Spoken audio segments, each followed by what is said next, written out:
Let's get sweaty.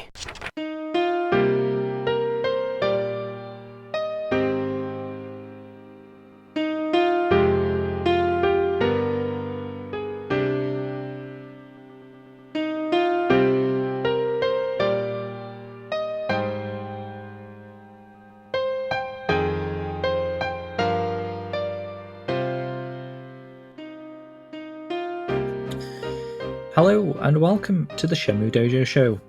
I am James Brown and as ever I'm here with Matthew Oliver. Matt, firstly, when you think of the word future, where's your head at? Do you picture an advanced society with neon lights and flying cars? Or do you think of, say, just next week? At this rate, next week, I think, because we're living for the anime. Not a lot else, are we? It's That's true. crazy time. That's very true. But yeah, I'm all right, and it's good. Okay, well, of course, this isn't the future that we want to talk about today. We're going to be discussing Shenmue the Animation, Episode 7, which is entitled Future, which, when you hear this, will already be in the future. And if you are listening to the show from the comfort of your flying car, welcome to the future. You really are quite meta. So, Matt, anyway, let's talk about the past now. So, last week's anime episode, can you give us a quick rundown to bring us back up to speed? Right, I'm going to try it again. I'm going to try and condense this down as much as I can because we've got a lot to talk about tonight with episode 7. So we are now in the Shenmue 2 arc. Hong Kong, arguably, well, it is my favourite game of the series and probably the most story in terms of content for the games. So it opens up with a shot of the boat, with Ryo on the boat, and it sort of takes you quickly through a flashback of what's happened previously. So you see like stills of a WoW getting killed, Master Chen, Mad Angels, etc. And then it cuts straight off to a scene where you are coming off the boat, Ryo's coming off the boat, very much like the games, and it pans over to the shot of the harbour, which is quite wide and quite big. It looks like it's a real place rather than I think the games do, which is fine. No issue with it. Looks quite good though. Could well be literally, Hong Kong. It could be pretty much a spitting image of it. As a quick shot of the letter that he was given by Master Chen, and then instantly in the first 2 minutes, we meet Joy. She speeds at him on her bike, and basically they have a bit of an argument with Ryo going, watch where you're going. She's going, you need to watch where you're going. She notices that his Cantonese is quite good and says, you need to be careful in Hong Kong, essentially. It then cuts straight off to Ryo walking off looking for the Antin apartments, and we get the Wong scene with Ryo getting his bag stolen by Sam, Larry, and Wong. All quite straightforward, very similar to the games. There's a bit more conversation here in that Sam, Larry, and Kuze sort of notice Ryo is Japanese. Bag gets nicked. Ryo chases after them, but loses them. We then have the credits, same old stuff, no problem there. And it then cuts to a new scene where Ryo is at the police station reporting his bag being nicked. Doesn't report his father getting killed, but reports getting his bag stolen. Work that one out. Aline-san did, I think. Ine-san did, yeah, in fairness. Police. So they basically say, well, pickpocketing happens. There's not what you can do about it, but we'll contact you. Where are you staying? Ryo says, well, I don't know yet. Then cuts off to a few scenes of Ryo trying out various hotels in Hong Kong with all completely full.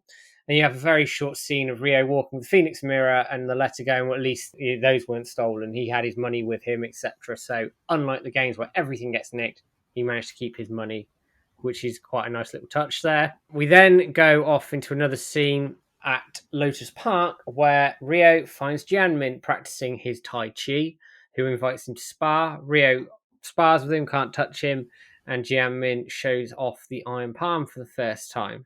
They have a very quick conversation around martial arts styles, but Ryo sort of has to run off very quickly to go and find the Yantin apartments. And it cuts straight to the next scene where we are in the Yantin apartments. Ryo's looking at the letterboxes to see where Master Li Xiaotao is. He can't find him. So he thinks it's him at this point. But Guik Sang turns up calling Ryo a land shark and asking what does he want with Li Xiaotao. Ryo explains that he's not a land shark and he's not a tourist. And does this lady know the master? She says yes, go to Manmo Temple. So that's where Ryo heads off to. Goes to Manmo Temple, and it's pretty much like an image from like real life. I think this leans more towards the real life version than the game version, but it looks great either way. Ryo's inside the temple, and you see Zhuing, he doesn't know who it is at the time, praying. They have a quick, brief exchange saying, do you know who Master Li Xiaotao is? She says no and wanders off. Hanhui appears, going, are you looking for the Master? Ryo says, yes, here's my letter of introduction. Does that, he says, right, fine, but this isn't enough to get you to meet the Master. And rather than talking about the Wude at this point, he sort of sends Ryo on his merry way.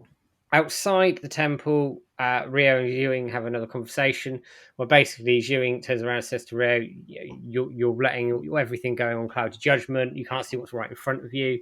Ryo sort of goes, takes that on board and then wanders off, touching his plaster. Cuts to a scene here with Ryo and Jimin again with the tree, and he starts teaching Ryo the iron palm.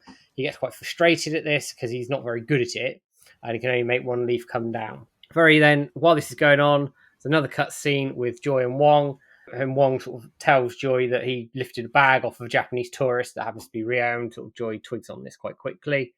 Cuts back to the park, and Ryo's getting frustrated again with Iron Palm and decides that he's wasting his time. And Jianmin goes, well, this is an instant noodle martial arts here. He's going to take time to learn this, and wanders off. It then cuts to a little flashback of Ryo training with his father as a child, and then later on as an adult. And Ryo resolves himself to carrying on with the Iron Palm. Cuts to a night scene where we get introduced briefly to the Poison Brothers. Ryo has a bit of an argument with them, asking where he can find a place to stay. They want money. He says no. Then Joy turns up and breaks all that up, and they wander off on their merry way. Joy then helps Ryo by saying, well, I know a place you can stay, and it's a come-over guest house. But before that, it cuts to a little scene about Wong, gives you a bit of context that he's an orphan, he lives on a boat, and he's doing what he can to survive, essentially. It's a nice little bit of characterization of Wong there. We then cut to the come-over guest house, which looks very similar to the games. He gets the same room key, etc., and wanders on up to his room, leans out, thanks Joy, and introduces himself. Then it cuts to a quick scene of Bailu village of Shenhua looking at the Shenmue tree and saying, it's budding and looks really, really nice. Cuts to the next day, and Ryo is then still trying Iron Palm, but getting better at it. And Jianmin talks to him a little bit about martial arts and saying that they shouldn't be used thoughtlessly, used to protect people, etc. And Ryo sort of twigs on this, and then has a meeting with Joy. He says, "Look, I'm looking for Wong. Do you know where he is?" And she says, "Yes." Reluctantly says yes. She doesn't really want to tell him. And in a previous scene, she said, "I'm not telling you where he is." And he says, "Look, I'm not going to lay a finger on them." And then it cuts over to a very quick scene here at Pigeon Park where Wong is sat watching father and his son sort of play. And Ryo pops up behind him and goes, Wong. And Wong legs it off, so you get the chase scene there. You get a little scene where he knocks the waitress over, and he manages to catch her, which is exactly the same in the games. You then have the fight with Sam, Larry, and Cool Z, but rather than the games where he beats the hell out of them, here he just sort of Tai Chi's them to death, doesn't touch them, and gets his bag back from Wong off of Wong's boat. And you see a little Bonanza Bros Easter egg there on Wong's boat, little koi capsules there. Ryo says, "Don't steal from me again." And Wong sort of acknowledges that, and that's the end of that little bit there. It goes back to Iron Palm, and Ryo has mastered this, and you get the first of the Wude gone. How long do you think it took him? Are we talking like a couple of days? I reckon it's a few days looking at this. Yeah. And then Jianmin suggests he goes to meet Master Li Xiaotao. Ryo's happy about this. Cuts to a little scene with him and his father training again.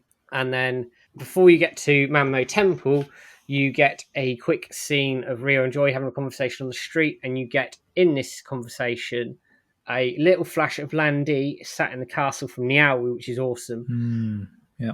And Joy's asking why Ryo's in Hong Kong. And he says, I've got to I need to find something out. This is why I'm here. And I'm not going to stop until I do. It then cuts to Manmo Temple again, and the end credits start rolling while this scene's happening.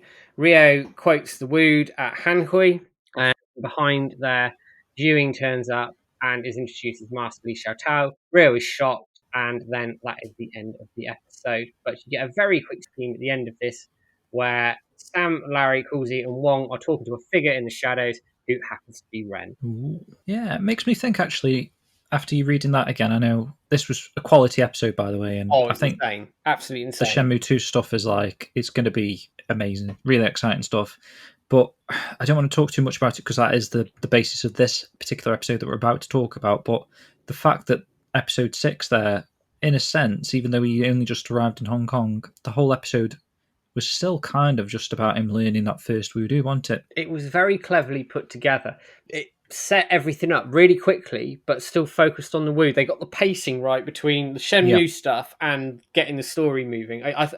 For me, even after watching episode 7, it's the best episode of the bunch at this point, by far. Yeah, because at the time it felt like it was running at 90 miles an hour throughout the whole of that episode, but when you actually take a step back and think about it, it was like the main progression on that episode was learning Gon, that Wude, and I don't know if you mentioned it just, but we had that flashback of Joy as a child as well, which yes, we haven't had I did miss that. since. Yes, so that's interesting whether or not that was a one-off thing or they're going to bring that up again later. I'm not too sure on that one.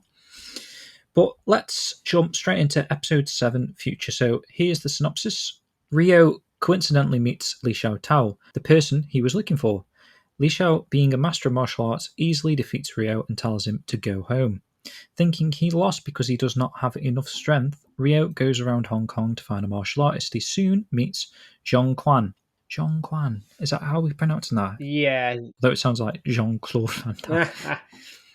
He soon meets Zhong Quan Bai, a street performer, but soon gets involved with Hong Kong's underground organisation, the Yellowheads, which already is interesting that they're already talking about the Yellowheads, actually. It's early, isn't it? But early. As we go through the episode, I think it starts to make sense. Yeah, and in fact, the thugs in Hong Kong are actually Yellowheads anyway. It just didn't really suggest that they were in the game.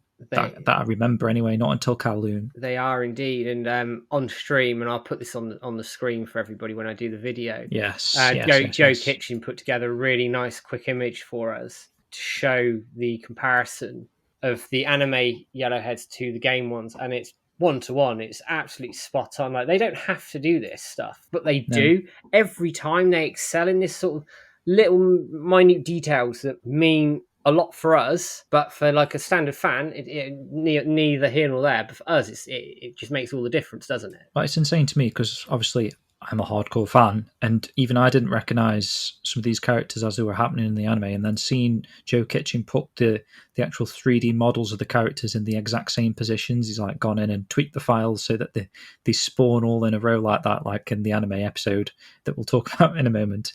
But just seeing it like that, seeing the attention to detail like that, these characters there that I didn't even recognise that are obviously from Shenmue 2, which it's is pretty crazy. It's absolutely mental that they've gone and put this attention to detail, and they don't have to. Let's be honest, they don't have to, but they are, and I just think it speaks volumes of the quality that we're getting here. It's spot on. Absolutely love it. So this particular episode, Matt, how did you find it? I overall? Really enjoyed it. I thought, in terms of Shenmue, it was probably the most Shenmue episode we've had to date in terms of the way it paced itself, in terms of the way it characterized things, in terms of the way I think it presented itself. It was very Shenmue. There was lots of investigation. There was lots of talking to people and getting to know things and why things were happening. And I just thought it fitted really well. But they also added in some characterization for people like Ren, people like Joy, got some bits around Ewing as well. Zhongquang, for example, got a bit more.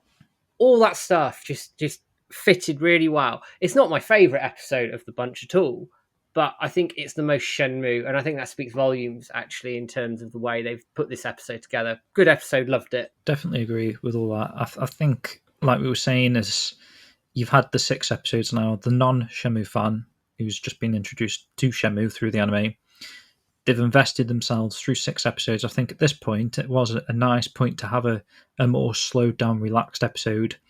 And a lot of, I want to say, fan service for the Shenmue fans, just because of like the characters that they introduced. We'll get into in a moment, but mainly how much they focused on Zhong Quan, the street performer, and the narrative of the episode kind of revolved around that side quest. It's literally just a side quest in the actual Shenmue 2 game, but I think they did such a great job of fleshing that out and all the other characters, and we'll talk about it in a moment, of course. But before we get into the nitty-gritty of the episode, have a quick break, and we're going to play a nice piece of fitting music. Here it is from Shenmue 1 and 2 sound collection. It's called Seeking the Four Wude.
Welcome back. That was Seeking the Four Wude from Shenmue 2's OST, Shenmue 1 and 2 Sound Collection, Spotify, Apple Music, if you want to search that one out. So, episode 7, Future, it opens inside Mamo Temple, kind of like it's left off from where the last episode ended, albeit without the Ren scene, because that was kind of just tacked on the end there as a bit of a tease. But obviously, the last we saw in episode 6, Ryo was speaking to Shuing in the temple, and it looks like it's carried on from that. So, we see all the characters standing in the temple there, and Ryo's surprised that Shuing is, of course, Master Li Xiaotao. Shuing challenges Ryo's assumption, mimicking him. Is the woman really Li Xiaotao? Where's the proof? I would never lose in a fight against her. So some of the things that Ryo was saying about her last week, because obviously he was surprised that he thought it was going to be a man and it turned out to be this very strong-looking lady there. So the camera behind then zooms in on Shuing's eyes. Ryo denies her assumption and says that he doesn't fight women. Han Hui asks what else could convince him that Shuing is Li Xiaotao. So he still doesn't quite believe what he's seen, I guess, and asks Ryo to spar with her. So Ryo starts attacking, but lands no hits, and you've kind of got that sort of Shenmue 2-esque Xbox, the motion blur that was like, I don't know if they thought that was like a graphically amazing feature of the game, but you've got that sort of motion blur where it looks like she's got 50 arms. Yeah, it looks as she's flying around him. Yeah, it looks really good though. Does look really good in the anime as well. I like that blur effect. And of course, Ryo attempts the swallow dive, but Shuing parries with ease, twisting his arm and threatening him with a pressure point near the neck. It's the kind of thing that I think this was the preview that we were talking about last episode anyway. Yeah. But yeah, it's that same sort of scene from the game where she's got her fingers behind his ear kind of thing. Yeah, pressure point right behind the ear. So she could have killed him. And Shuing releases Ryo, tells him to return to his country, adamant that she cannot offer him any help. She leaves Han Hui and Ryo in the temple.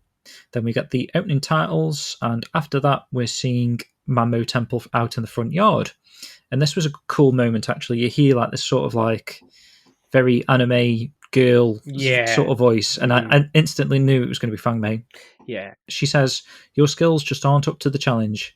And of course, it's Fang Mei appearing with her broom, finishes with a wink, and that no one can beat Master Shuing.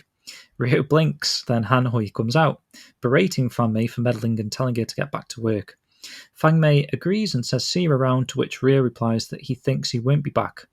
Fang Mei says that he will, and winks again and disappears. So we got that kind of... So they've just introduced her, yeah, but it's very much Fang Mei, isn't it? Yeah, and it's very anime. She's very bubbly, isn't she, here? I think in the games, obviously, you get introduced to her by her sort of waking Ryo up. But actually, I think this context works for the medium they've used here. And she's very bubbly. She's a very typical anime character in Shenmue 2 anyhow. So I think she just translates very well in that sort of light relief, but also quite serious role. I think she'll fill that really nicely. Yeah, and obviously in the game, she's very affectionate towards Ryo, and she ends up, announcing a love for him at some point, but I'm not sure if we'll get that in the anime. I feel like they might tone that down a little bit. Yeah. But maybe not, because, we're seeing Joey's got the hots for him, and obviously Nozomi had.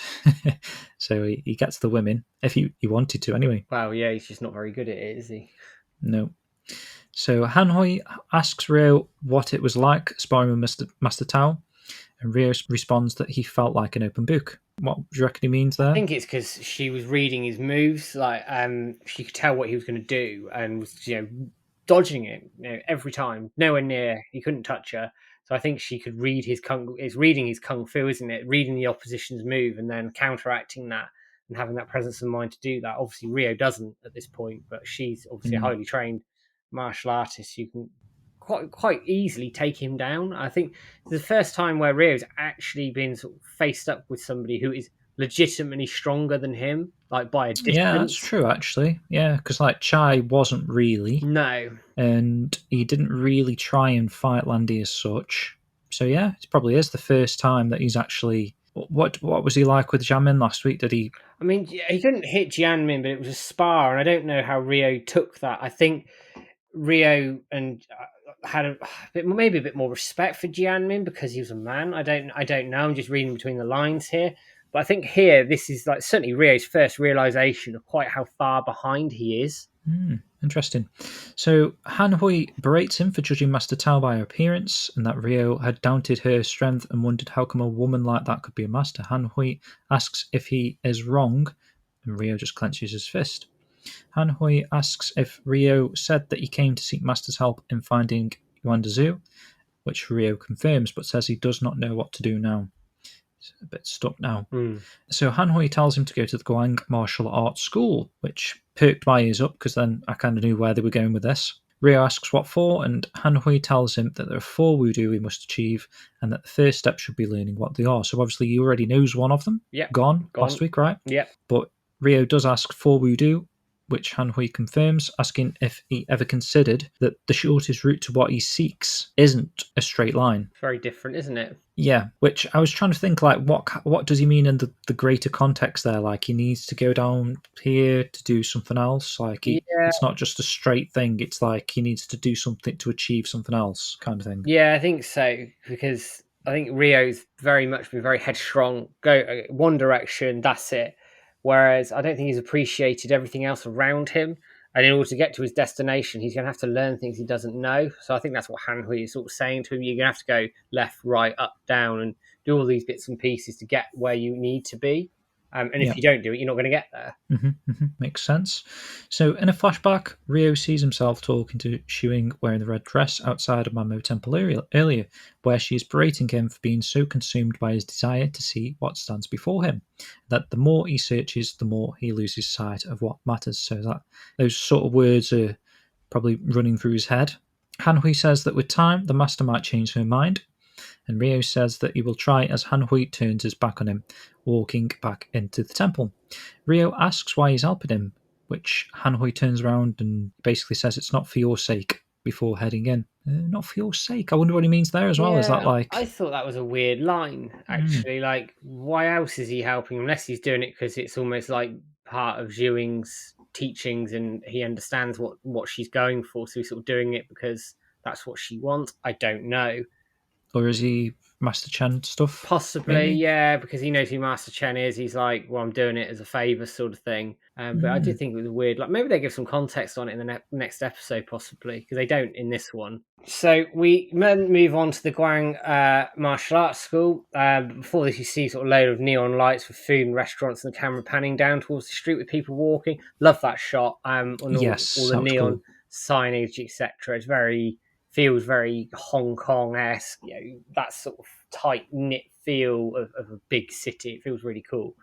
You then see the entrance to the martial arts school with Ryo reading the name out loud. You see the students dressed in the yellow monk attire, syncing in their martial arts practice, which is, again, what they do in the games. And he's stopped by 2 guards who draw their swords down in front of him in an X fashion. Again, exactly like the games do. Although this seemed a bit more brutal, didn't it? Like, if he just carried on walking, he would have got his head chopped off. Yeah, I think he may have certainly got a haircut out of it, because they were pretty, like, woof in your face. What do you want? Yeah. Ryo sort of stutters, and the master at the front of the building says that he's the guest, he can come in, and Ryo's let in. And then we see, like, the altar with flowers, 3 scrolls on the wall, and Master introduced himself as Zhuang Yuan. I'm going to say Master Zhuang, it's easier. Is it Zhao Shan? Zhao Shan, yeah. Possibly, Master Zhao Shang. Doesn't help that I've got a horrendous throat at the moment. And he's the master of the martial arts school. Ryo bows for him and introduces himself, says he's from Japan, and Yuan asks what business does he have in a visitor from Japan. Ryo says he wants to learn the Wude or Wudu. Or Wuda, if you're listening to the English, depending on 3 versions. Take your pick. He looks. The master looks quite surprised, and Ryo says he needs this to understand the teaching of Master Li Xiao Tao. We see a sort of close up of Ryo's eyes, and Zhao Shan says he understands. Walk into the entrance past Ryo, and the shot was lovely with, like, the red on the wall from the lighting. It was really cool here. And he says he's not worthy to speak of the Wude or Wudu or whatever. And Ryo asks why, and looking up to the sky, he says he wants ruined a man's life. That's Master Zhao Shan. And the scene sort of fades off to black. So we're getting that initial point of the homeless guy, Zhonghuang, and how that's sort of coming together. I loved as well that they showed the interior of the martial arts school, because obviously normally he's sat on his little chair outside, and you don't see it. You don't actually see past this point, so it's nice to get a bit of context. And there was something else that was happening. It might be. Oh no, that comes later. Sorry, when we see him a bit young. I was thinking. Yes. I was thinking of But something else at that point. That's a cool scene when we get to it. So we get to Aberdeen, and it's like a quick shot of a traffic jam, cars, pollution, all of that. Joy's riding her motorbike, and Rio is on the sidewalk, thanking a guy having asked him about something he couldn't answer. Joy comes across, and I've lose Roy Hazuki. Yeah, remember him? Joy comes across and says that his Cantonese is improving. Ria greets her with a "funny seeing you again," to which she responds that Hong Kong is a small world, asking if it's still on the hunt for something. Ria asks if she knows any skilled martial artists, which I found a little bit ironic here, because given the trailer we get for episode 8, it's almost implied she might know who Eileen is. But anyway, it's a side point. Just something that's which we'll get to later. Came into my point coming later anyway. It's also interesting, actually, thinking about it, that, I mean, this is kind of a coincidence at this point, isn't it? Because Zhongshan's just told him about some dude that he failed, whatever. Yeah. But it doesn't actually tell him it's Zhongquan, and he doesn't tell him where to go or where he is, because obviously he doesn't know. But he doesn't say his name at all. So coincidence-wise, this is quite... well, not unbelievable, but I mean, like, that Joy, in a moment, is going to send Rio to that person, which, I mean, in the game, I'm trying to think what happens in the game. So he says he's a street... I think he does say he's a street performer, right? Yeah, in the game, he says he's a street performer. He's at the Golden Shopping. Well, then it might just be that he's a street performer, and then Rio starts asking, "Do you know where I can find a street performer?" Maybe. I think he does. I think that becomes a conversation tree, but I do think if you push the conversation with the schoolmaster, he does tell you, and then you end up at the shopping centre.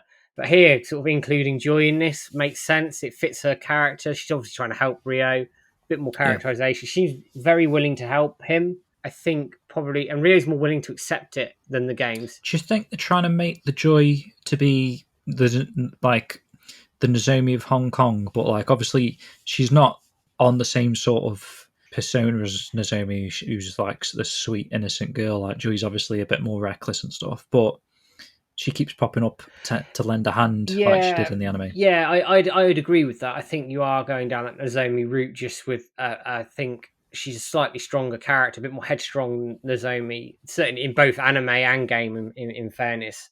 But I think it works. And Rio being a bit more receptive is par for his character in the anime. In the games, he's quite standoffish. I don't need your help, and is a bit rude. But here he's not.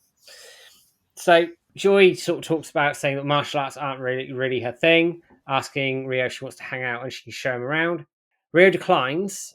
Joy gets a bit miffed, so well done, Rio, sticking to your character there, mate.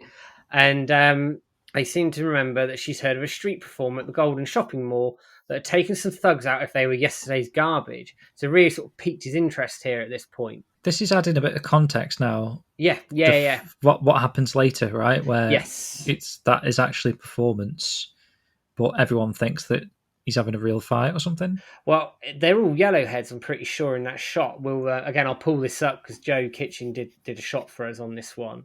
But it's sort of starting to put in the idea that this person is a trained martial artist who can obviously handle himself. So we see the Golden Shopping Mall from the front. It looks quite similar to the games, actually. Lots of cars, people, etc. around. Go through the foyer, the doors open. All the shops are open, unlike the game. But actually, everything's pretty much one-to-one in the way it looks. All the banners are in the right place. All the shops look pretty much correct. And then the camera sort of zooms into Rio, and he's wondering about street performers. We then see this very shabbily dressed man lying with his back towards the hall on a bamboo mat. Rio heads towards him. Same shot as in the games. Really cool again.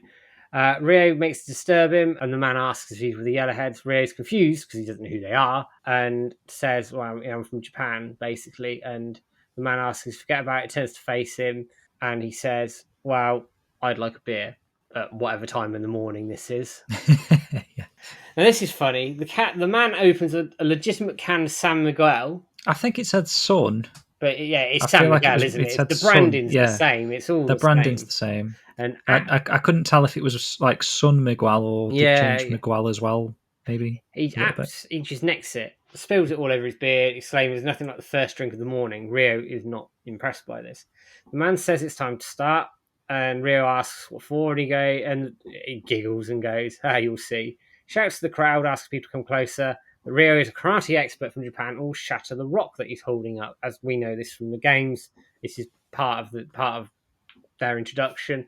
He'll ask people to be generous if the rock cracks, assuring them that it will. Ryo sees Heaven's hesitant, but the man says he's got him, which is interesting. So what would have happened had Ryo not? How would they have got around that? Because in the game, you got to time it twice. You got to time the power and then the timing on it, so you can mess it up. The crowd's watching. Ryo holds the rock, seems really focused, raises the other hand and cracks it on the first try. And the crowd sort of go, ooh, ah, and then like the man looks quite surprised. Zonkun looks really surprised by this. They get loads of money in the bowl. And the man sort of asks, why don't you tell me you do karate? In the games, he turns around and says, I didn't think you'd be that good. But he could tell Ryo knew martial arts, knew karate from the way he moved.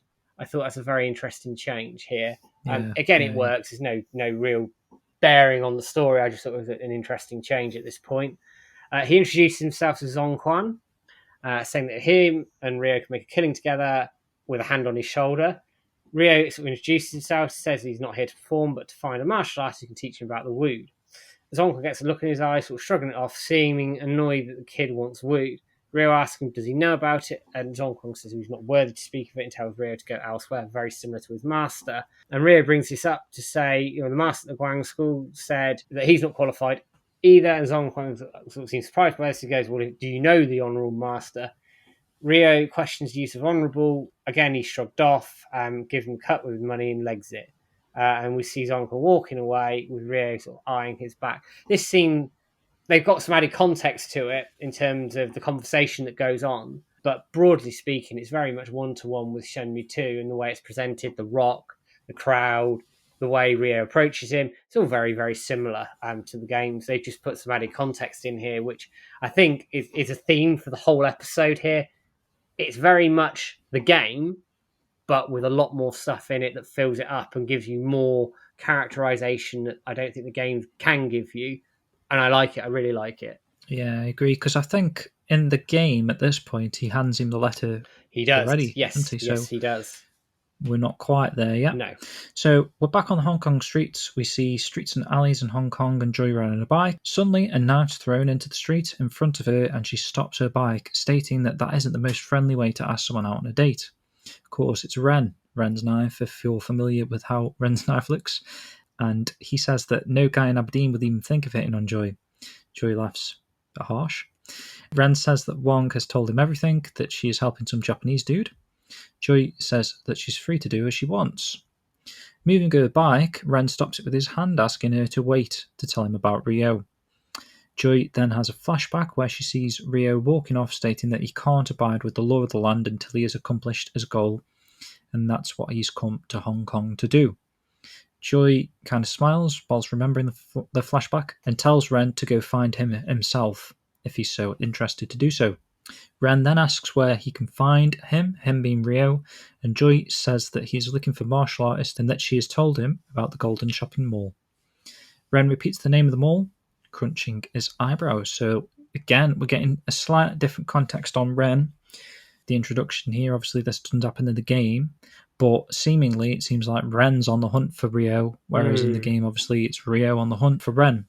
So it's going to be interesting to see how they go about having that moment of Ryo and Ren actually meeting and talking to each other. Yeah, very much so. Because in the games, you just touched on this point, it's very much Ryo hunting him down and Ren trying to be all elusive and doesn't really want anything to do with him at the start. And the fact that Ren is interested in Ryo here begs the question of how they're going to meet, where they're going to meet, what bits are going to be in, what bits are going to be cut. I like seeing more of Ren. I think sort of seeing him hunting around for Ryo gives him a bit more purpose. Yeah. Whereas in the games, I think his only real purpose is money at that point. But he seems intrigued, doesn't he, here? Yeah, like in the game, obviously the meeting between Ryo and Ren is that $500 handover. It is. And, that's why it is. Like you say, Ren's so elusive that you've got to pay to see him. And then obviously that turns out to be a scam. But that's Ren's character, isn't it? Like this scamming and extorting money and stuff like that and making thing. But if he's hunting Ryo, guess it could skip that. I don't know. Or it could. I'm intrigued to see how they're going to play this. But anyway, we're back at the entry of the school again, the Guang Martial Arts School, and what's his name? Zhou Shan, that's it. Zhou Shan seems surprised that Zhong Quan had said that he doesn't think he's worthy of speaking about the Wude. But Ryo confirms this and says that Zhong Quan had titled Zhao Shan the Honourable Master, so he actually used the word honourable. He did, yes. So Zhao Shan looks sad, but Ryo asks if Zhong Quan is whom the master had referred to earlier. He says that he's a former disciple that he actually banished. He then tells the story of Zhong Quan and how when he was young he was the most promising martial artist with a 1 of 1,000 talent. We then see some images flash up on the screen of a young Zhong Quan fighting, smiling. He begun to misuse martial arts to attract attention to himself. So this, again, nice little contextual piece there. It's actually showing Zhong Quan, there's just a side character in the game. We're seeing him as a young man, seeing that how he kind of betrayed his master in a sense. Like he got a bit too cocky, I guess, and full of himself. And the master says that Zhong Quan even now makes a spectacle of his art by being a street performer. He blames himself entirely for that Zhong Quan lost his way, asking how can he who failed his own student talk of the Wude. So again, it's like very much like the game. He doesn't necessarily give Ryo the Wude and the meaning behind it because he feels like because he hasn't got that Wude himself because he did this to this other guy. It's kind of Ryo's task to put things right in a sense, isn't it? Yeah, well, Ryo sort of takes it upon himself, doesn't he, to try and work this out as we find out. So it cuts back to the Golden Shopping Mall, and then again we see the front of the mall inside the banners. Ryo's calling for Zhong Quan next to the table and Matt from before, but now it's arranged neatly with a large purple sack next to them. And so Ryo notes that he's actually gone, perhaps. But then a voice calls, "Hey, you!" Turning around, Ryo sees a group of big, burly men facing him, the leader asking if he is friends with Zhong Quan. So these are these yellowheads that we've been flashing the image up a couple of times there that Joe Kitchen managed to get for us. Bit of context behind who these people are anyway in the game. And then Ryo asks who wants to know, and the leader grabs Ryo by the jacket and tells him to answer. Ryo says he's just there for Zhong Quan and not to waste his time with lowlives. One of the thugs acts impressed, saying that it's hard to believe there's still dumbasses left who oppose us yellowheads. And then that triggers Ryo there because he hears the word yellowheads. Before another thug says to beat him up, he's given the option to pay Zhong Quan protection fee to be let off easy. Ryo refuses and the leader says that this should be fun. So the thugs get ready to fight, one taking out a baton. And Ryo fights them off, landing the iron palm right into the chest of one of them, which was a bit mental, wasn't it? That was a absolutely hard destroyed bump. This guy, didn't he? Probably burst his heart or something. Probably. It was right in the solar plexus, and that hurts. If you get hit there hard, it will just take you down. It hurts like hell. Which, at this point, it shoots to the bathroom signs of the mall where we see that Zhong Quan probably just went for a wee while all this was happening. He exclaims, "Whoop, now that's better." Then he hears the commotion and joins the crowd that has gathered to watch the fight. He asks what's happened, and one of the onlookers says that there was some idiot pissing off the yellowheads. Seeing Ryo fighting, Zhong Quan's eyes widen, so he grabs Ryo's hand, purple bag over his shoulder, telling him it's time to scram. The yellowheads recognize Zhong Quan. Zhong Quan leads Ryo away and then easily defends himself against the attacks from the thugs, using the purple bag to hit them. And Ryo's impressed by this. We see the two of them running away, running down an alley and a street, and as Ryo is running down the street, there's a freeze frame, which is a really, really cool shot, just as he passes Ren. So Ren was obviously walking towards the Golden Quarter, the shopping mall, where Joy's just told him that he's going to be, kind of thing. And obviously Ryo's running away from that. And just as they pass, it like freezes time, and it looks really cool, but neither of them actually notice each other. Because neither of them know who any of them is at the moment. Absolute great shot. Love the shot of this. Very cleverly done. So we then cut back to Manmo Temple. We see the back temple yard outside the library with the tree. The library's closed, and Ewing is in her blue dress, and she's sitting on a bench in front of the library reading something. The camera's on her. We see a flashback to a pair of legs and trousers, and further at the back of this flashback is a small girl with pigtails. We're assuming at this point, it's a pretty safe bet, that that's Ewing as the little girl and Zimming, who's her brother. Spoiler alert if you have picked us up for the anime feed or whatever, and you don't know who these are yet. Yeah. Sorry, we've just spoiled this one. So it's Zimming. Fang Mei calls out for Ewing, saying that she's been looking for her. And Fang Mei tells her that she's cleaned the worship hall. And after being thanked, Ewing says, "Can you do her room?" Fang Mei says that she's already done that, as she had a feeling it would need cleaning. And Ewing looked quite surprised by this. Again, it's a very short scene. There's a nice little bit of context with their relationship, because you don't see much of it in the games. Again, you have a little bit in the comic where Fang Mei is watching Ewing train. Yeah. But you don't see a lot else.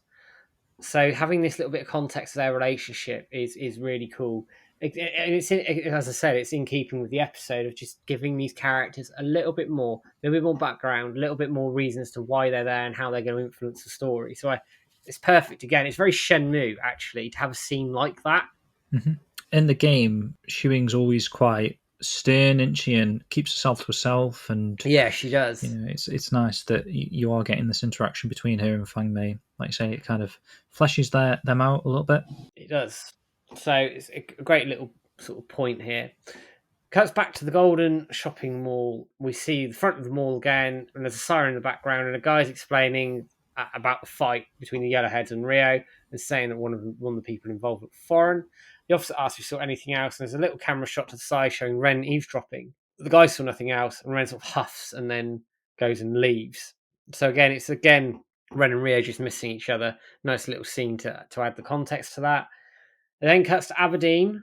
It looks like, I think it's Pigeon Park, and you've got Zongquang and Rio on the bench, and Zongquang says they had a bit of a close call, and Rio asks who these lowlifes were, and he says they were the Yellowheads. Rio's a bit confused. He obviously doesn't know who the Yellowheads are at this point, but he's setting the scene for the Yellowheads coming in and introducing them as a threat through the Hong Kong underworld now. It makes sense to do that. In the games, they're not explicitly mentioned until you really hit Kowloon, but they are there as they are the White Dynasty Lucky Charm QTE sequence, for example. They're all Yellowheads, and you see Yuan there, but it's not explicitly mentioned, whereas here it is. So they're setting that up early, and it's great, and I like it, and it makes sense. Yeah, me looking too. Looking out towards the harbour and the Hong Kong skyline, you got the fountain front. As Zongquang explains, that the gang that control the Hong Kong underworld, and he's made it so far without paying them protection money, so they keep harassing him, and he obviously keeps getting away. Rio says they didn't seem that tough, asking why they ran. And Zongquang looks at him sideways and said he doesn't like the hassle, basically. They probably could have both took them all on easy. Just destroyed them really comfortably, and it wouldn't have been a problem. Zongquang asked Rio why he came, and he said that the master at the Guang Martial Arts School had told him about his past, and that Zongquang seems certain the master told Rio about what a failure he is. But Rio actually says no, he blames himself for what happened to Zongquang, although he doesn't seem convinced by this at this point. Zongquang gets up and says, "Right, get to work," cracks his knuckles, and opening the purple bag, we see loads of green-covered books, and Zongquang starts shouting his fares, drawing people in, and the scene fades as Rio watches him. We then go to Come Over Guest House, and the proprietor there is reading the paper, as he always is. He's never not. Rio asking for the keys to room 203. The guy gets up sighing, and the keys slides across the desk, and the owner seems annoyed and asks Rio how long he's planned to stay, and that just because he's Joy's friend doesn't mean everything's free, and he needs to start paying from tomorrow. And the screen sort of splits between the two as Rio agrees. There's a scene where he sits on his bed, looking through his empty wallet, sighing heavily, which is weird because I thought he had money. Yeah, he kept it on him when the bag got nicked. He may not have had much, but he may not have had much. And is this? I don't know. Maybe it's just alluded to him that he just spent it all on this guest house. I don't know. He may have just blown the lot. It must be a very expensive tab. Tab, yeah. And then there's like a knock of a stone at the window, and Rio opens it to see that Joy is on the street beneath him, asking him out for a meal. Which, believe it or not, he actually agrees to. I know. Rio agreed to go out with a lady. Yeah. Let's cancel this anime now. Unbelievable. So, like I say, we're back on the Hong Kong streets now. We've seen several signs, neon, ornery signs for restaurants, etc. And there's a street full of small food stands. Joy asks Rio if he found the street performer. Rio confirms that he did, and he meant to thank her. But Joy just brushes it off with a wink and asks if there has been anyone else come to see recently. So obviously she's wondering if Ren has met up with him yet. So Rio says that he had a run-in with the Yellowheads, which then Joy has a reaction, looking worried. When Rio asks what's wrong, she responds with nothing, looking thoughtful. Turning it back on Rio, she teases him for attracting all sorts of people, terrible at hiding the fact you're extraordinary. Rio asks if that's a compliment or insult, and she says both, and that knuckleheads in Hong Kong can't seem to ignore him, which is true. Very true. Always gets himself into trouble. Then she points out that a real tough cat doesn't show his claws out in the open, which is kind of like the fifth Wude, I suppose, for what happens in a bin. Yeah, it fits, doesn't it? It's an interesting analogy, and also, again, it fits. They're trying to give Joy a bit more of a role, aren't they? Yeah, definitely. He then has a flashback to when Zhao Shan told him about Zhong Quan using martial arts to attract attention to himself. Then from the fight at the Golden Shopping Mall, where Zhong Quan sidestepped the thugs. Then from the bench, where Zhong Quan says he doesn't like castles. Then from Zhao Shan accusing Zhong Shun of still making a spectacle of his art as a street performer, while images of Zhong Quan selling his books show in the background. A lot of Zhongs and Zhaos and stuff in that Doing well, little exchange. It's hard to switch between them as a basic English speaker. So Rio bolts right up, I get it, and throws some coins onto the table, to which he apologises and runs off. Good man. Joy calls out to him, then laughs a little bit, repeating Ren's words from earlier that guys in Hong Kong really don't think of hitting on her. I think she's a bit taken aback, actually, that she's got everything on show, I suppose, and no one's interested. Yeah, and Rio, she's like, yes, I've got it, and just completely bails on her in Rio Hazuki fashion. If you're ever going on dating, guys, do not do a Rio Hazuki. But he is like legendary in his ability to somehow attract all the women and yet get nowhere with them. Have no idea how he does it. Although running off on a date, or I say a date, Joy probably thought it was a date. Rio was like, I'm hungry, I need some food. You know what he's like. Yeah, exactly. But yeah, he bails off. But it's really funny. And I just think that dynamic between Rio and Joy is quite funny. It's almost comical. I like it, though. It's really... I think it fits Rio's character in the anime more than the game version, who's a bit more cold with her. I love it. It's good. This characterization that they're putting in here is all really cool, and it all fits, and it all tends to mesh together really well, because it makes these characters feel important in the story. They have purpose, and you're invested in them, and that's the big thing here, that you are invested in these characters and what they're doing. What we're saying about Nozomi and Joy kind of like filling that role in each of the countries or cities or whatever. It's, again, you're having this meal with Joy. Obviously was it the second episode, you had the meal with, might have been the first episode actually, with Nozomi having the ramen. So I'm not comparing them to the same sort of, just repeating what's happened prior, but I'm just meaning like they've got this similar sort of character traits that, you know, Rio's attracted to. Yeah. If you know what I mean. Yeah, I know what you mean. Okay, so we're back in the Golden Shopping Mall. We see the front side of the mall again. This time it's completely nightfall and the building's lit up. A bunch of thugs calling out to Zhong Quan, who's lying on the floor again. The leader says he's there to pick up the payment for the guys who got beaten up earlier. Zhong Quan turns barely around on his mat, saying that you get paid by the results in this biz. We see the stone on the floor. Is that the rock that he smashes? Yeah. That's the rock, yeah. Okay, Zhong Quan turns around on his back, then jumps up with ease, stating that the early guys didn't do so well. Zhong Quan gets into a fighting stance. The leader asks if that's all he's got to say and that the Yellowheads can't let things like this slide. We see several thugs lined up. Again, that's probably that Joe Kitchen comparison shot. I think this might be the one. I will throw this up. I'll find a way to full screen it here, but I'll probably like a fade between the two in and out so you can see them together. But it is Joe Kitchen sort of put these up for me. He was doing it during the stream. but it's one-to-one. The characters are one-to-one to the anime and to the game. Really impressive piece of detail here. Yeah, man. So the leader says, "Get him," and the thugs start running towards Zhong Quan, who parries and defends himself. The leader huffs and then runs to attack him. Ryo yells, "Stop," urging Zhong Quan not to fight back at them. The leader and Zhong Quan both stare at Ryo. One of the thugs on the ground recognizes Ryo from earlier. The leader's attention is now on Ryo, whilst Zhong Quan is still in his fighting stance. Ryo tells him that he has kept his true strength to himself, not making a spectacle of the martial arts, asking if it's because he still adheres to Master Xiao Shan's teachings. Zhong Quan lowers his fists, and Ryo tells him that he wants him to stay true to his virtues.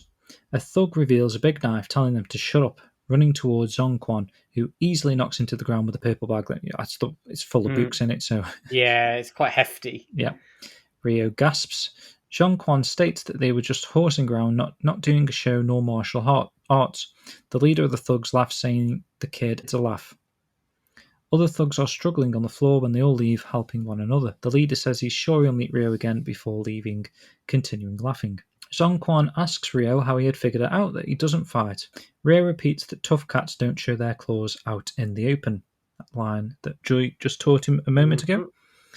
Zhong Quan seems pleased and chuckles a bit, then hands Ryo a letter for Master Xiao Shan, telling him not to peek, slightly blushing. And this is that kind of thing that we get from the game aspect, where he gives him a letter to return.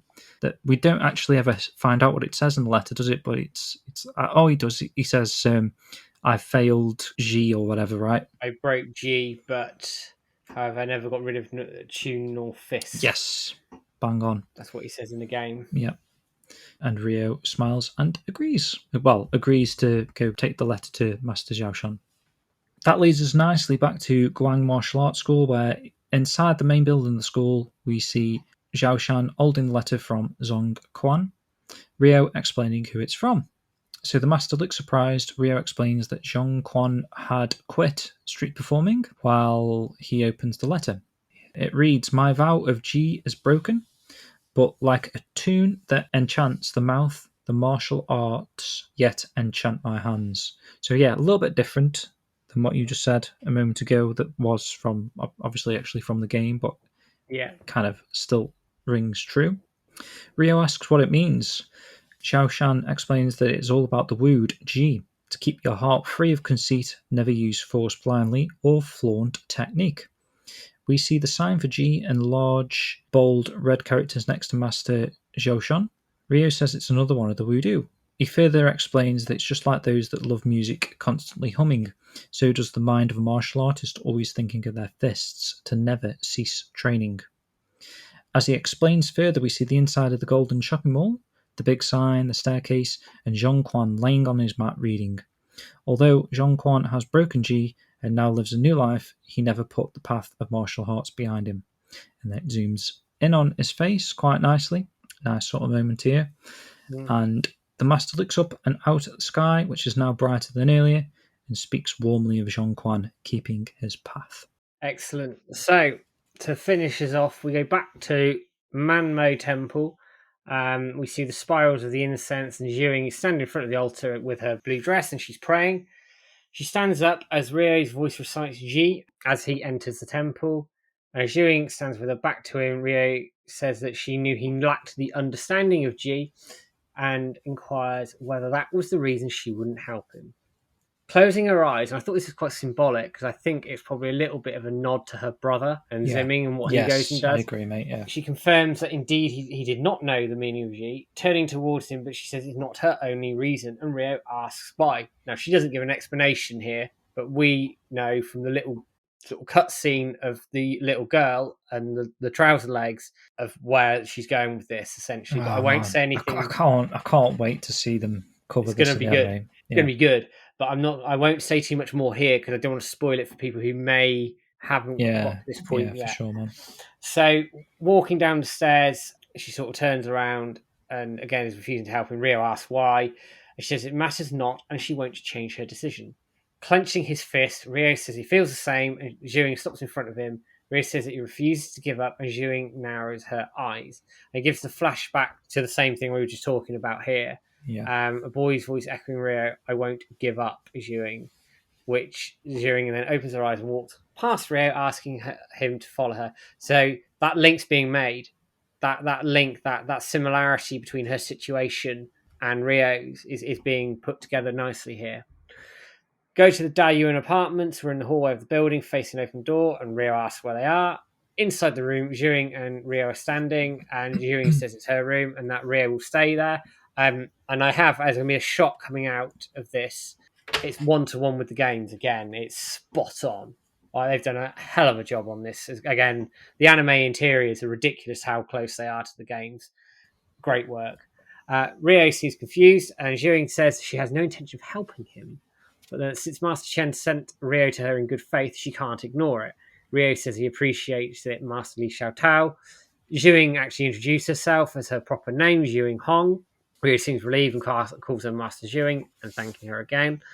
It zooms out, and we find Fang Mei and Han Hui standing in the door. Fang Mei exclaiming she was right to clean the room, and Han Hui asking her not to get too excited and smirking. We see Ewing's eyes, and outside the window in the building, the camera moves up to the stars. They do this a lot in the anime, panning up to the stars, and you get a very short 5-second shot of Bailu Village, the camera coming down from the starry sky, showing the village at night with the watchtower at the background, clearly visible. Shenhua standing with her back to us, and she's watching the stars in the sky, and we see her eyes sort of glistening. And that is the end of the episode, with the end credits as they were previous episodes, not episode 6, where you had a scene going as the credits were rolling. So that is it. Cracking episode. Very much a Shenmue episode with lots of characterization, lots of detail, lots of little nods here and there. Loved it. It's been set incredibly high by this anime, and this is reach those heights, I think. 100%, man. It's amazing. I didn't even recognize until you just read that they kind of did the transition there, looking up to the stars, and then Shenhua is looking at the same sort of stars over in Bailu Village. I'm assuming that was the transition between Ewing and Shenhua there. And I did like that little scene with Fang Mei and Han Hui outside a room. I feel like Han Hui's got more of like a father presence, because as we know from the games, right, they're pretty much all orphans, aren't they? Fang Mei's an orphan. Ewing's an orphan, right? Yeah. Which obviously we won't spoil, but yeah, that there's a reason why we know that. And I just liked that they gave a bit more context to Han Hui, a bit more fleshed his character out there, because you never really see him outside of the temple. So for him to be there with Fang Mei, kind of like a friend, like I say, got that sort of a father vibe. Definitely. But yeah, awesome episode again. Like you say, a much more slower paced, more Shenmue-esque kind of an episode, which, to be fair, like I say, we're 7 episodes in. I think we're due a slow sort of relaxing episode. Definitely. I think possibly if you were watching these in order, in sequence, one after the other, without this week-long break that we've got, I think this would be like a nice, relieving sort of episode on the mayhem of the first 6. Definitely. But rightio, so before we get into the next episode preview, let's have a little break, rest the voices for a moment. This is HK Dance 2 from the Shenmue 1 and 2 sound collection. It's actually the music that you can play in the Pine Arcade, obviously in the Golden Quarter as well from the game. So yeah, enjoy.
Welcome back. That was HK Dance 2. Quite sure why it's called that. Could have been called Pine Arcade, I'm sure, but nevertheless, it's an awesome piece of music. Takes you to the arcade in the game, actually, doesn't it? Just hearing it. Does. You hear that music, you think, right, where's Outrun? Yeah, definitely, man. So, next episode, it's called... I don't even know what it's called. What's it called? It's called Aspiration. Aspiration, episode 8. Coming to the tail end already when you say 8. I know, we're getting there, aren't we? It's going going there, quick. Yeah. It is going quick. So what did we see in this episode preview? So in this episode preview, we got a very surprising character, in my opinion, in Eileen Edelweiss, who many of you will know. You have a sort of sparring match where you have a proper fight with her in your quest for getting the medals to open the duck races. However, in order to get there, you need to talk to her at Pigeon Park. And there's a scene here where she's at Pigeon Park training and practicing. She then challenges Rhea to a spar, which then happens. Rhea sort of dodges her attacks quite easily. And then there's a scene where Rhea's caught her leg. And then Wong turns around to Joy and says, all the ladies love Rhea. You need to take him off the market quickly. And Joy sort of grabs Wong by the cheek and like tells him off, which is quite proper funny. cheek grab, actually. Yeah, proper cheek grab. Ripped his face off. and that's the end of the sequence. But to see Eileen's interesting because she's a sort of a secondary character that I don't think is necessarily instantly recognisable generally. There's probably a load of people that played the game who never even encountered her, right? Absolutely. Very specifics to encounter in the game. It is very, very specific to encounter her in the game. And you have to do certain things to really sort of get to know her character. So the fact that they're sort of running with this with her is cool. It's a really nice touch to see this character being fleshed out, who somebody, like you say, can easily be missed. So yeah, I wonder if they're fleshing her out to kind of like make a bit of a friendship with Fang Mei, because obviously we know they're they friends, could be. They could be, and also how she fits into the Wude as well, and how that comes together. Looking forward to it. I mean, every episode has been brilliant, so I'm sure this one will be. So just bring it on. A week's a long wait, though, isn't it? It is. Well, not for us, but yeah, it is a long wait. Of course, but yeah, I'm really looking forward to that one, seeing how they introduce Eileen and what kind of route they're going to use her for would be pretty interesting. The only things I can think of are like I say, she's got a friendship with Fang Mei. They could potentially, if they really wanted to do like some crazy fan service, have Fang Mei's birthday as a thing, which they could do. Eileen's has a role in that, or I'm thinking maybe the Chowan sign stuff that they might introduce next episode. We could be seeing something with Fang Mei and Eileen, maybe in Mama Bistro or the Blue Sky Garden, where there's a couple of scenes where you encounter Eileen and Fang Mei anyway. But be interesting. What else do you think you could see in next episode? Obviously, we should be getting another, like the third Wude, right? Which would be the barbershop. Yeah, I think we will. I think we're going to get this. How they piece it together would be interesting. Whether they change things up and use Eileen in that respect, they could do. But I think we're getting a Wooden episode, aren't we, here at the moment? With my view that we'll end up in Kowloon around episode 9 or 10, probably at the end of 9. Because there's a lot that happens in Kowloon I think you need to be getting into and sort of getting into it fairly quickly because the story really sort of kicks up a pace then. So looking forward to it. Looks really good. Thoroughly impressed so far, and just long may it continue. Yeah, like you say, with them staying at the Dai Yuan apartments, we're probably going to see some boot carrying, perhaps. Oh yes, we are. We're going to get some boot carrying, and I reckon we'll see the Wu and Shu next episode. Yes, which would lead nicely to the Chowan sign, and then resolving the land shark situation over at the Yanton apartments with a quick sang. So we'll see how that goes. But we'll move on, guys, into everyone's favourite aspect of the show, maybe at the moment. I don't know if I can carry the shit on. It's getting a bit... I feel like going back to poetry is a bit like a backward step these days. So I keep pushing the boat out. So I'm going to send you today's song, Matt. Interesting. I'm very interested how you pull this one out. I won't spoil it. I'm intrigued. No. So this song is called Killer. Let's give it a blast. So let's do it, man. Yeah, cool. Oh.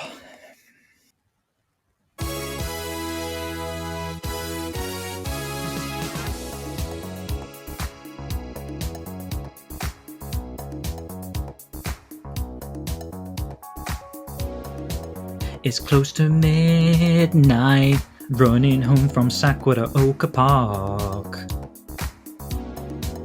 Under the moonlight, you see a sign of a black car stopped, it's parked. You hear a scream, but notice that the entrance sign is broken. You start to freeze as Ine-san looks you right between the eyes. She's paralyzed, 'cause it's a killer here to fight, and no one's gonna save you from the dragon about to strike you. Wow's killer on this night, he's fighting for his life against the killer tonight, yeah. Ooh. The dojo doors slam, and Fuku-san gets thrown onto his bum. You feel his cold hand and wonder if you shot a butter gun. You close your eyes and hope that this is just imagination, Father, but all the while Landy is creeping up around inside. We're out of time, 'cause it's a killer here to fight, and there's no second chance against Landy with his evil eyes. Yeah, killer, oh, about to strike. He's fighting for his life against a killer tonight. The snow turns to rain as two palms are thrust into Iwao's stomach. There's no escaping the force of the damage inside, and this is the end of Iwao's life. Oh! They'll resurrect Chiyu as black suits closing in at either side. Mirrors will possess you, at least according to Fuku-san the wise. And now is the time. Keep friends and those that you love close together. Yeah. It's my last night, and I'll save you from the terror that's Landy. It's under that tree, 'cause he's a killer. His car splashed mud, it ran over a cat and left a kid by the wayside. Yeah, killer about to strike, so let me hold you tight. And Father, get up, get up, get up, get up. This ain't right. Landy's a killer of Dad and Cat. Yamagishi got knocked down, driver's insane, he hurt his back. Yeah, killer out of sight, so let me hold you tight and shout up, Father, Father, no.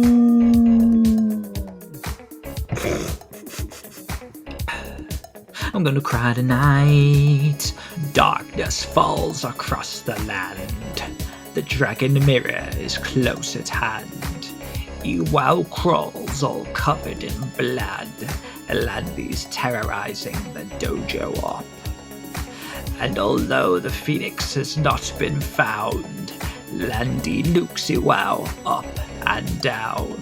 He stands and faces with the Chiyo men before they return back to their den.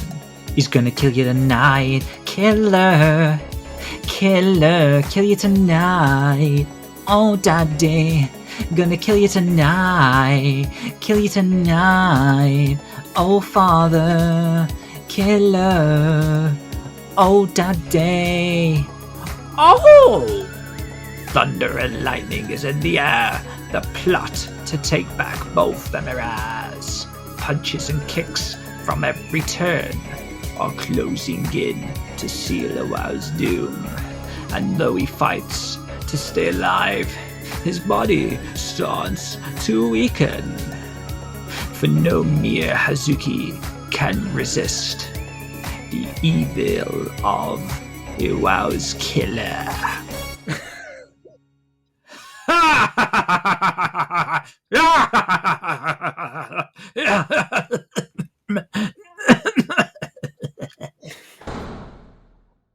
Bloody hell. I'm impressed you did that in one shot, let alone fucking hell, fair play. Oh man, long one, that one. Bloody hell, well played. Thank you very much. Thank you very much. Jesus Christ. Oh, I was creasing. I had to turn my mic off. I didn't want to put you off. I couldn't have urged you anyway, man, but I was just too ingrained in that. Bloody brilliant. Well played. Not a patch on Michael Jackson, but enjoyed that one. Good shit. That was a fun one to write, actually, like changing the lyrics and stuff. Yeah, some of those were funny. Fuku-san the Wise, get out. True. Oh. So, guys, let's move on from that. Hopefully you enjoyed that one. I don't know how much I don't know if I can keep these things up anymore. Bit of a bastard to write or come up with some lyrics, but I'll try my best anyway. So let's move into the new section, Matt. Take it away. We've got a brand new piece of merchandise all the way from Sega Shop. We do. And in fact, it's available in quite a few different international websites and stuff. So what is this piece of merchandise we've had? Wow. Out of the blue, there was a tweet by Sega Shop the day before asking where sailors hang out, which you know from Sega Shop's past history is they're going to be releasing some sort of Shenmue item.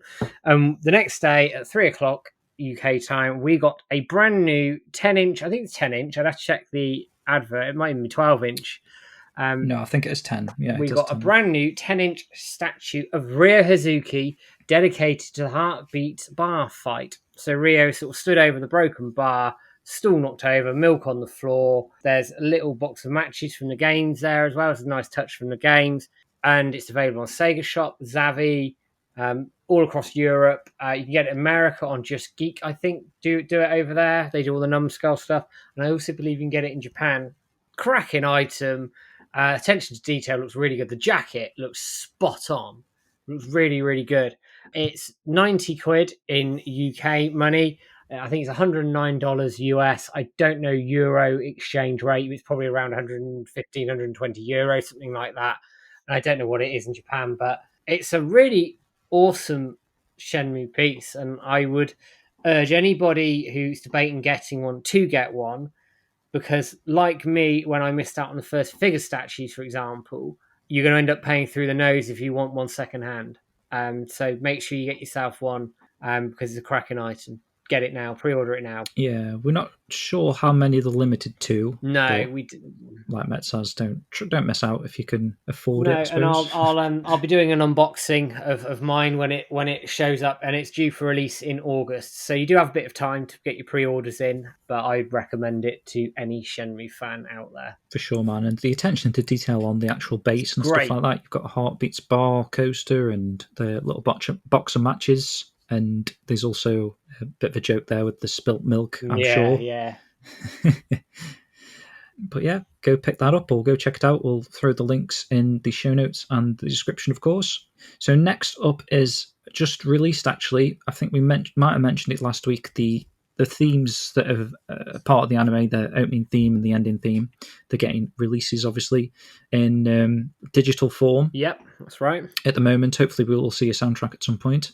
But the one that you can buy and pick up right now, right this minute, in fact, you'll be able to get them both when you hear this, but at the moment, as of recording, only the Kashitoro Ito Undead Noid theme, which is the opening theme, is available that you can buy. Where can you go and pick this up from, Matt? So you can pick this up from Spotify. You can listen to it there on stream. Apple Music, you can buy it. Amazon Music, you can buy it. I think Deezer are doing it as well. Basically, any sort of major music streaming platform will have this. It's £1. It cost me £1. And I said this on stream. It's one of the best pounds I've spent in weeks. That song is catchy as hell.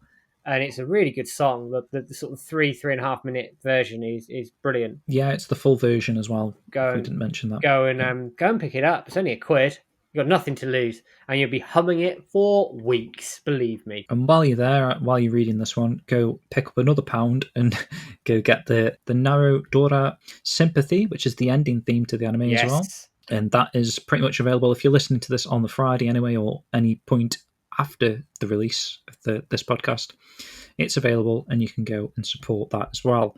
Would be nice if you go out and support both the songs from the artists. Absolutely. I don't know if we'll be able to generate enough sales to get it in the UK charts, but Well, every sale counts, every stream counts. So, yeah. just, it's a quid. Go on. Put it on repeat, man. Yeah. And that leads nicely, actually, because of the ongoing success of the anime, or, that we think the anime has been quite successful at the moment. On that My Anime list that you seem to mention every week, we've just surpassed 10k reviews, is it? Or what was it?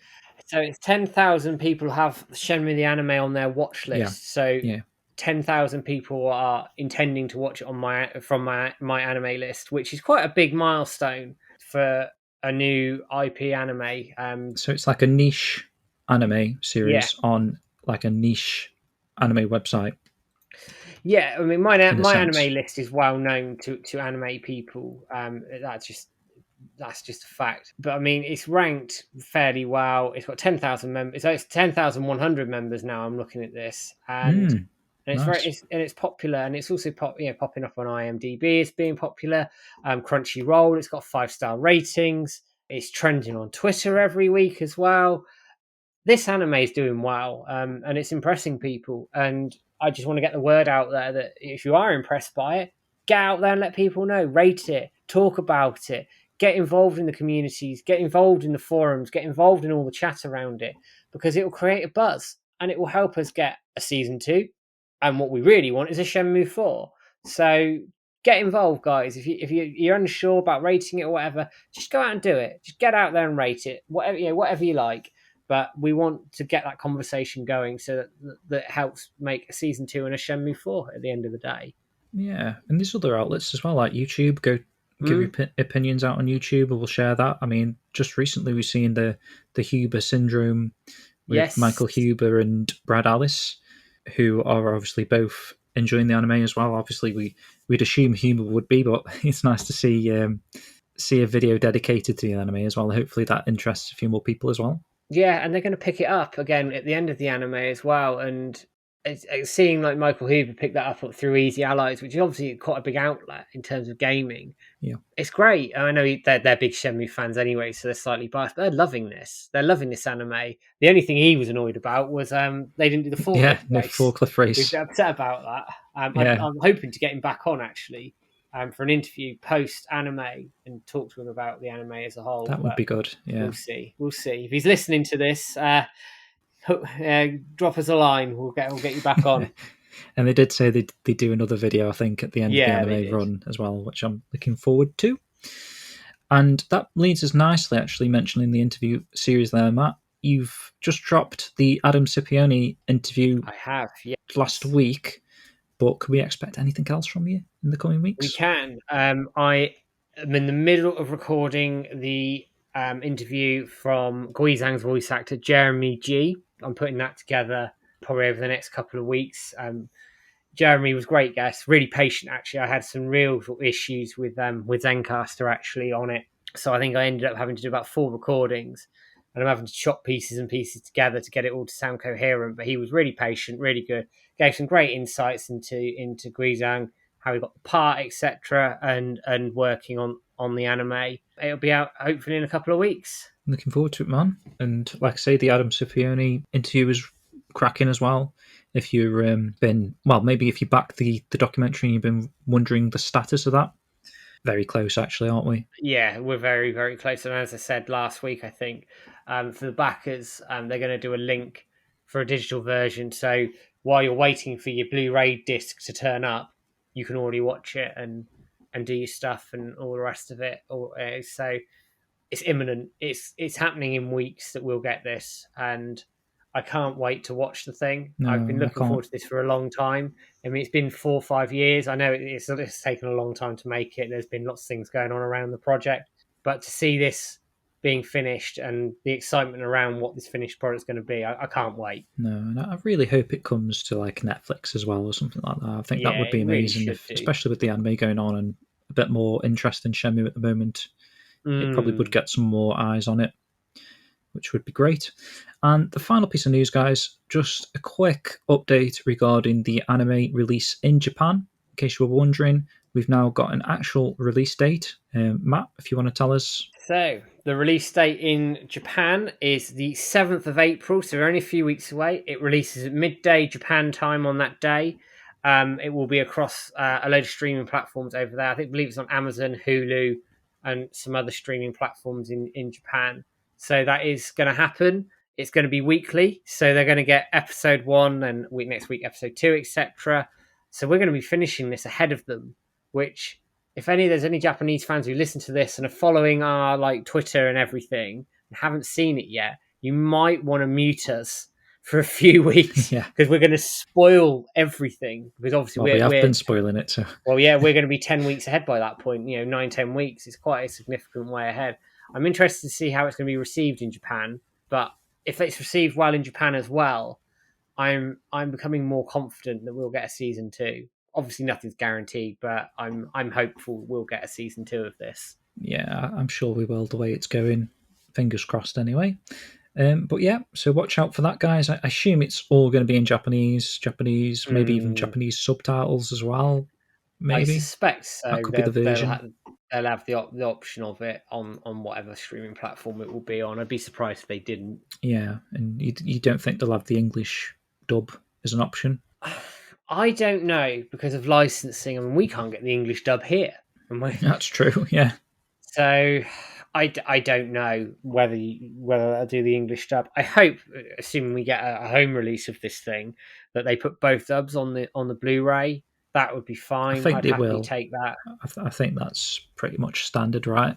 Hopefully. I assume so, but I'm not an anime expert. So anybody who watches anime who knows more about this stuff than I do, just drop us a comment. Is this common practice they put both dubs on Blu-rays? Yep. Right then, guys, so let's move on into the final aspect of the show. We're going into reading a few of the forum posts regarding last week's episode 6, Dignified. And we're going to start with Aravale, who, believe it or not, is actually Hannah. And I completely forgot to mention today's show notes, like pretty much the breakdown of the whole of episode 7, Future, was Hannah's notes there. So we want to take this moment to thank Hannah for picking up where Titch left off and doing some great notes. Yeah, definitely. And I believe Hannah's happy to continue doing that. So we're going to be reading her notes out for the foreseeable future anyway, which is great that we can have that. So it just means that we can keep going in blind into the live streams on the Sunday evening there. We can watch the latest episode without having to panic and put together some sort of notes to then take into the podcast portion that we do on the same night, like minutes after the stream pretty much. So it just helps us out a little bit there. So thank you, Hannah. And of course, obviously, thank you, Titch, for the first 7. Or the first 6, right? First 6, for the first 6, yeah. They've been a godsend. But anyway, Hannah says, and this is regarding episode 6, like I just said, that was perfection. Loved every minute. More invested in 2, because it's a favourite game, and now there's no worries on my part. Convinced they'll keep introducing the other Wude as Ryo keeps learning. Makes sense, and really in line with learning new moves, etc. It's classic storytelling. It's very smart to let the Iron Palm learning breathe like that over time and allowed for some very heartwarming reflections back on Iwao. Seems father is a theme throughout, with Wong's story too. That was true, actually. I remembered that bit where he was sitting in Pigeon Park looking at a father and a little boy. It's kind of the same thing that happened to Ryo, isn't it, when he was sitting in Sakuroka Park? Exactly the same which thing. Was cool. Found it very touching. Clever having Joy as some kind of city narrator. Gives credibility to her character as someone who knows everybody's business and is actually caring.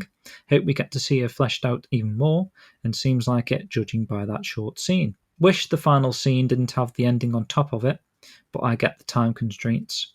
Shuing herself is great. She loves the animation and voice acting.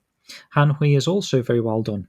Seems Shuing is poking at Ryo already, making it clear to the audience that Ryo wants the truth, but he's also keen on revenge. With this pacing, we might get a lot more on Zimming from Shuing as well, fingers crossed. Thrilled to have a peek at Ren so early. Newcomers will think it's another Terry type, as the shadow setup is the same, but much like it felt when playing for the first time, here's a new Street Gang boss. Yeah, I see a comparison there.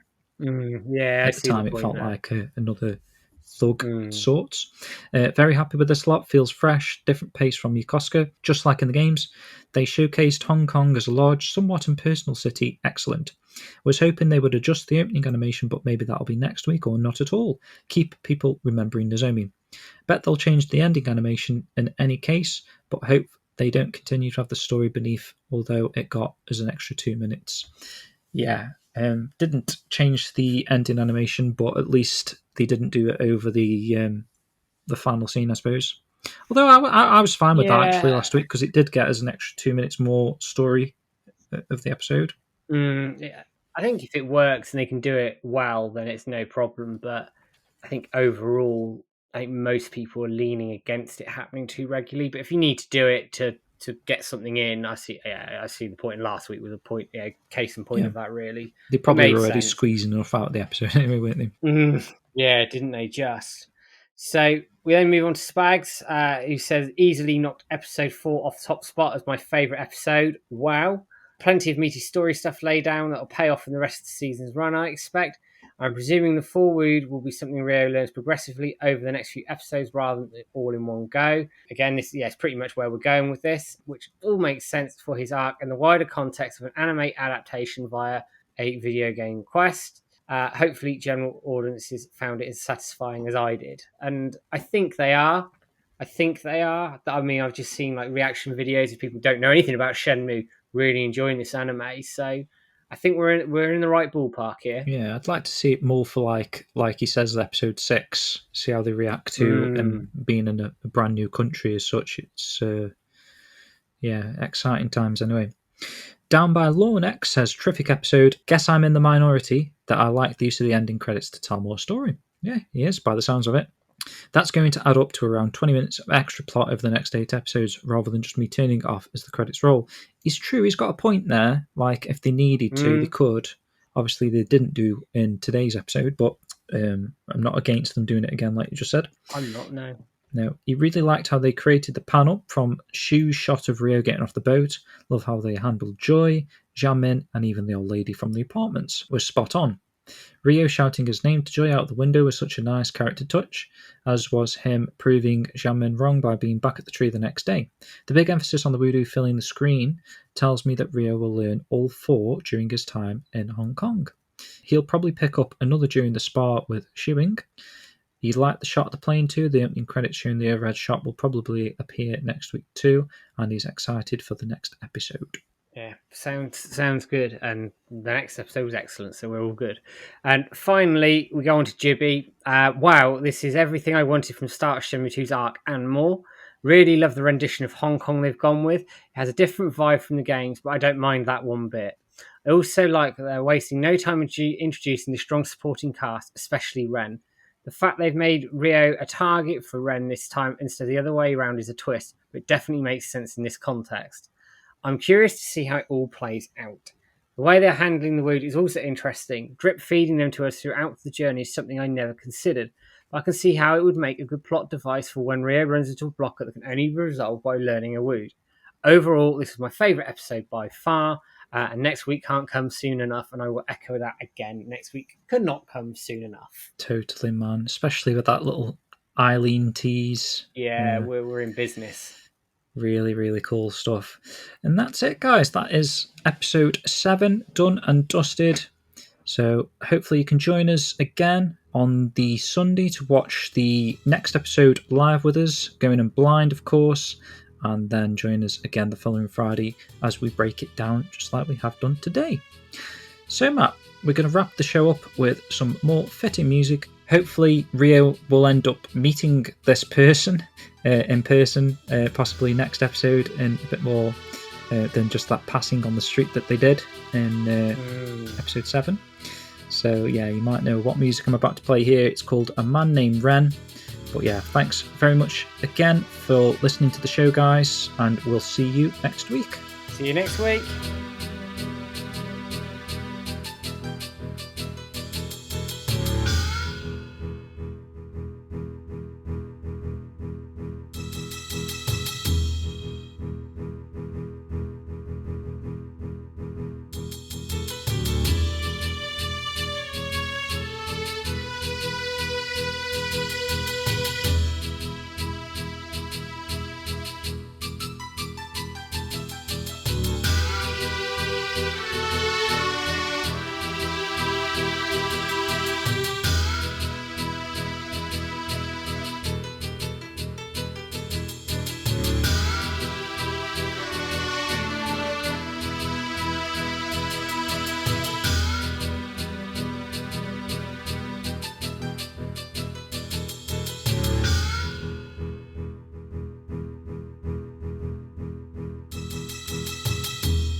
Ah, look at the time.